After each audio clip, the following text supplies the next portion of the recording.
Yes, what's going on, people? Welcome back to the channel of Football Therapy with me, your host, Jan. How are you doing, friend?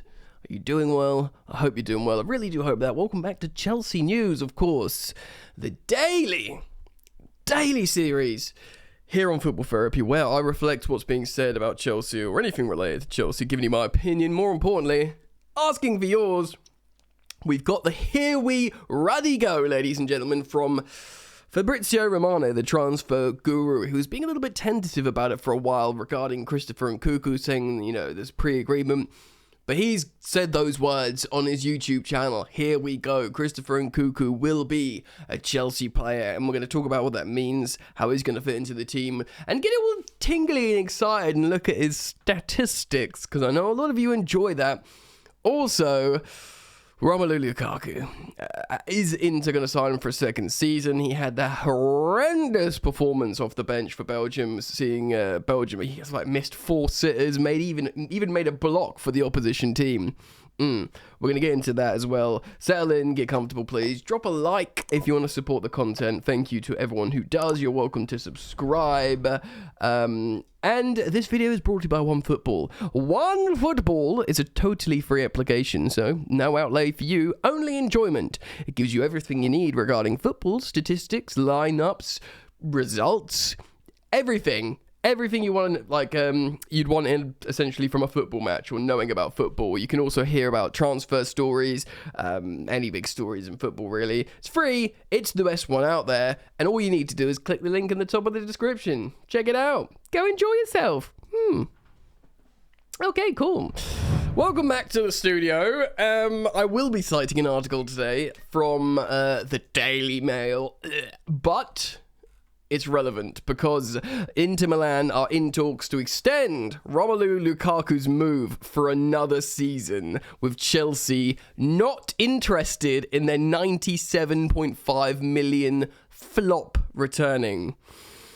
Just days after he missed 4 huge chances as Belgium crashed out of the World Cup. He did miss huge chances. I feel bad, man. Look, Lukaku shafted us with that interview. He has got this sort of ego, and, you know, he did that, press conference prior to signing, I'm Lewandowski level, I'm Benzema level, I need the respect. That did him no favours. He is a great striker, Lukaku, but he's an emotional one, I think. I think he gets inside his own head and just screws himself over. He talks too much, we all know that. I mean, before we signed him for those 2 years at Inter, he was part of the greatest, or the best strike partnership in Europe at the time, with him and Lautaro. Insane amounts of goals and assists, and won the MVP, yada, yada, yada, yada, yada, yada. It didn't work, it was a dumb move, but it's sad to see him like this. I mean, it was sad to see him at Chelsea, but you just thought, we'll go back to Inter and he'll be good again. But he hasn't had that, he's been injured, and that, let's read this article and get into it. Inter Milan are trying to re-sign him, thank the Lord, on loan for another season. And remember, guys, this loan is financially catastrophic for us. But again, we've said it previously, for the ownership, they've already, in their heads, psychologically written this off. They're just trying to recoup a tiny bit of money if they can. After Chelsea made it clear they do not want him back, according to reports in Italy. So look, quickly as well, I understand why Chelsea don't want Cristiano Ronaldo, who is reportedly, the headlines are suggesting, is still interested in Chelsea move. Yeah, I bet he is. Live in West London, get paid loads of money and play in the Champions League. But Lukaku's a decade younger than Ronaldo, or 8 or 9 years younger than Ronaldo. And Lukaku was one of the hottest strikers in Europe. Do you reckon Graham Potter just looks at him and goes, nah?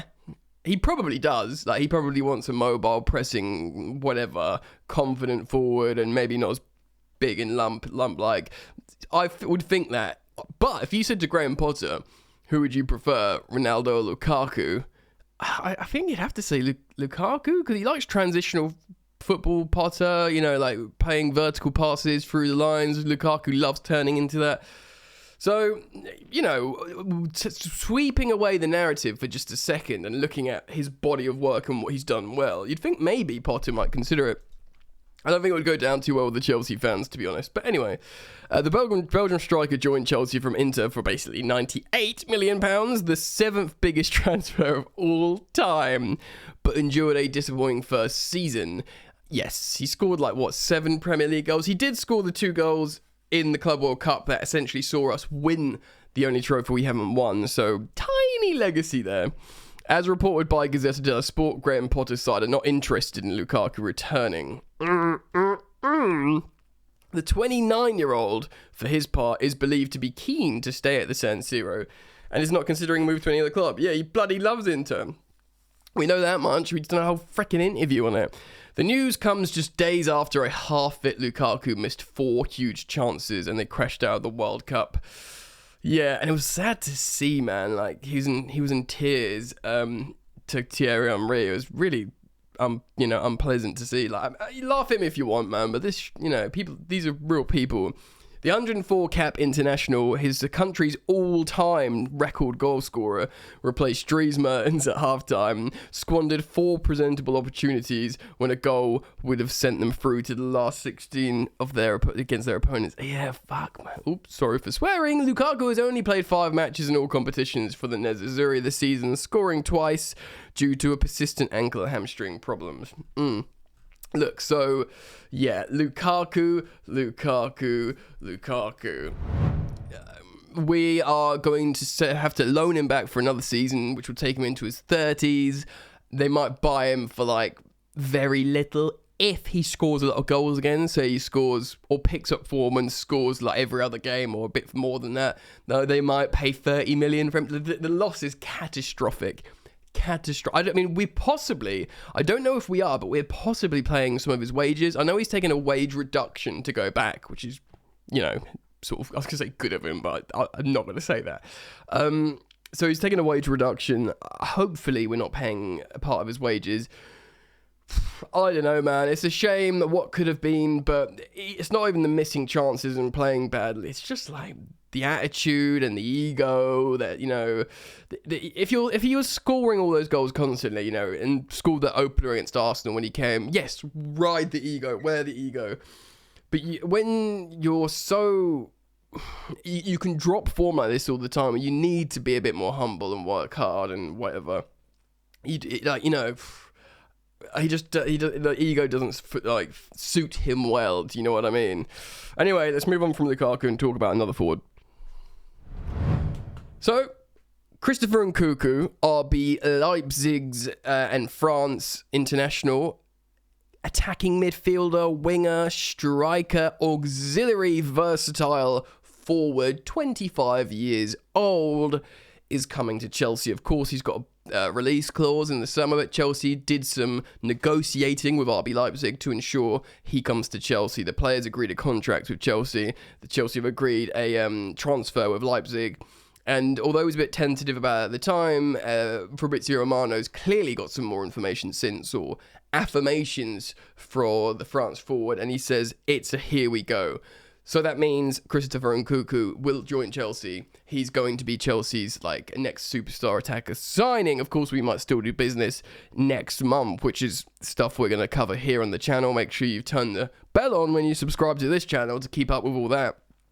But Christopher Nkunku, of course, he got an injury before the World Cup, thus missing the World Cup. Camavinga sticking one on him in training, but clearly that's not proven to be an issue. Maybe that actually prevented other clubs from coming in for him.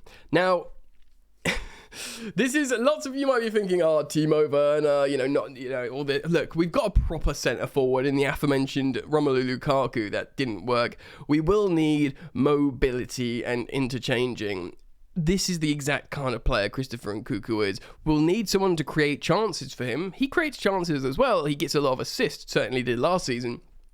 But we will need someone to feed him, and that's stuff we're going to have to reflect on relatively soon in terms of whether it be Arsene Zakarian, whether it be other midfielders coming in, or indeed just a fit Ben Chilwell and fit Reece James to just stay in the side, which, by the way, they're both reportedly back in training or very close to returning. I think there's a good chance they'll be ready for Bournemouth, though I think Marc Cucurella will probably start on the left because he hadn't been injured. So I think Ben will be rotated back in, but Reece James is good to go. Wesley Fofana is good to go, I think. So you probably have a back four of Cucurella, Chalobah, Fofana, and Reece James, which sounds pretty good to me. Anyway, I digress. Christopher Nkunku, let's look at his Scouting report. Here we go. This is his strengths for attacking mids and winger comparisons. So not for centre forwards, attacking mids and wingers. As you can see, he's in the 98th percentile for goals to shots ratio. So I think that means it's 0.25 for every 4 shots he scores for a what's that, like a 25% conversion rate. I think that's what that is. But for a non-centre forward in the 6-yard box, that's pretty darn good. Well, in the 98th percentile. Now, what's really good here is a lot of people are like, oh, he's just Timo Werner running into space and one-on-one and hitting it and sometimes scoring. No, he's really, really good at link-up play, and his pass completion is 82.4%. For a attacking forward that sort of, takes risks, that is very, very strong, as you can see, the 98th percentile. Again, short passes in the 97th percentile. So, and like Timo Werner, wins a lot of penalty kicks. So he's really, really good at combining short passes in the final third, which wasn't Timo Werner's thing. Timo Werner was like a running into space, into high lines in the Bundesliga, scoring a lot of goals. I've got no problem with Werner. I thought he was good, but he very much served the purpose. This isn't Timo Werner 2.0 because of those metrics, because of passing, So, obviously wins penalty kicks, expected AG, which I'm not sure what that is, but, goals, shot on target, over 1 every 2 games, goals, he's in the 96th percentile, non-penalty goals, 96th percentile. His medium passes, so it's not just short, it's still very good. Now, this is important, his shot creating actions. Very, very good, 4.31 per game. So he is a creator. He will create other people for other people in the box, whether that's midfielders, whether that's wing backs or fullbacks. He doesn't lose many aerials, and yeah, he's great for goals. Good expected assists, good key passes into the penalty area. So look, man, and shot creating actions in both pass live and pass dead. Basically, unlike Timo Werner, this guy is a technical and creative. So he's not just a finisher, and he scores a lot of goals. He scored like loads and loads of goals. Let's just quickly look at his let's just quickly look at how many goals he's got this season and last season, because he scored a lot. We've spoken about it on the channel before. So he's already got 12 goals this season in the Bundesliga for Leipzig. 12 goals in 1,283 minutes, which is scintillating goal-scoring form. And he, of course, has already got 3 goals in the Champions League. Was it a hat-trick against Manchester City at the Etihad? Really incredible stuff. And last season in the league, he got 20 goals. So he reached 20 goals, but he also got 13 assists, which is incredible, really. 13 assists. So he's got 33 goal involvements in 31 appearances, with 3 of those being substitutes. So that's just an insane return. Of course, you saw that with Timo Werner before, maybe more goals than assists. But like I said, he's got the creativity in Nkunku to go with the goals, and essentially that's really, really important. Look, man, this is massive, really, because essentially it's showing that Chelsea are still going hard. They accept their attack isn't where it needs to be. They'll clear out Romelu Lukaku again. We're obviously seeing Pulisic and Ziyech play well for their countries, which Chelsea, honestly, many of you who love those players, and I do as well. I'm a big, big fan of Hakim Ziyech. If you watch Football Therapy, you'll know I'm a big, big fan of him. But just because love isn't always enough, ladies and gentlemen, just because you think something's good doesn't mean it works in a project, in a team, in a scenario, in a club. And seemingly, I don't want to speak for Pulisic too early, but Ziyech is such a good player, but I just don't think it's going to work. So Chelsea will potentially look at both these performances from Pulisic and Ziyech and go, this is good, because we can flog them for more. They're in good form, we can get a return for them, and then we can start buying attackers that suits this idea, this philosophy, attackers for this profile. And, and once you do that, there is no excuses for both manager and ownership. Right, you've been given 2-3 transfer windows, say in a year and a bit's time. You've bought these players in, you've had an idea, now we can judge you, what's going on. And essentially that's what you've got to do. So Nkunku looks like he'll suit that, whether they go for a Rafa Leao, whether,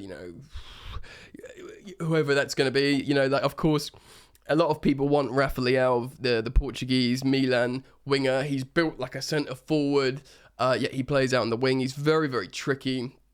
And he's very, very versatile and, well, not versatile, he's dynamic up and down, although he doesn't press. So Chelsea would probably go in for him. Reece James recently did a Q&A on his Twitter where he was asked the most difficult opposition he's played against, and he said Sadio Mane in the Premier League, but he also said Vinicius Jr. and Rafa Leao. Both Vinicius and Jr. Respond, even though I think he didn't tag them. Certainly I might have only tagged one of them, but both of them responded my bro and the best. So Reece James getting people paying homage to him being the best right back in the world. I mean, he absolutely pocketed Leao when he played him, and Vinicius Jr. When he played right centre back away in the Bernabeu, he kept him very quiet as well. So they respect greatness in Reece James. But Chelsea would probably go for Rafa Leao, I think.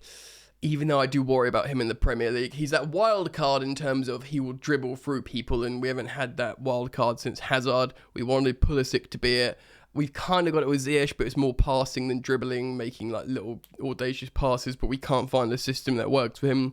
So even though do we build a system where Rafa Leao doesn't have to track back, where Rafa Leao doesn't have to press in the final third? I don't know, maybe, but certainly that would be exciting. I mean, Chelsea do need to rebuild the attack. What's going to go on with Aubameyang? Is he going to stick around, the 33-year-old, or are we going to flog him in a year's time? How do we integrate Armando Broja to play well with, whether it's, Nkunku behind, what Kai Havertz. Of course, Kai Havertz is in great form for Germany, scoring 2 goals when they went out. You've seen that picture of him looking miserable with the Man of the Match award. He scores clutch goals. How are we going to make this all work? Are we just going to play loads of attacking midfielders? I'm not sure. I've been rambling for a little bit now, so I'm going to end the video. Let me know what you think. Comment down below. Feel free to check out OneFootball. Yeah, man. Enjoy the football. See you soon. Peace.